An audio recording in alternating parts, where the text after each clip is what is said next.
ગુજરાત માટે એક ગૌરવપૂર્ણ ઘટના થઈ। દેશમાં સૌ પ્રથમ વખત કોઈ એક રાજ્યમાં એકી સાથે પ્રધાનમંત્રી શહેરી આવાસ યોજના અંતર્ગત 1,32,000થી પણ વધારે મકાનોનો ખાતમુહૂર્ત અને લોકાર્પણનો કાર્યક્રમ થયો।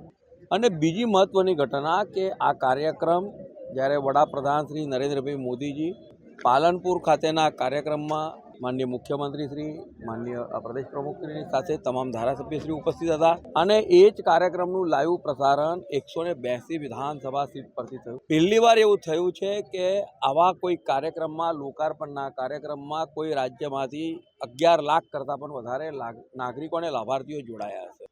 અને આ જે કાર્યક્રમ થયો છે, મને લાગે છે કે એકી સાથે 1.5 લાખ જેટલા લાભાર્થીઓને મકાનો મળે, આ એક ઐતિહાસિક ઘટના છે અને ગુજરાત માટે ખૂબ જ ગૌરવપૂર્ણ છે।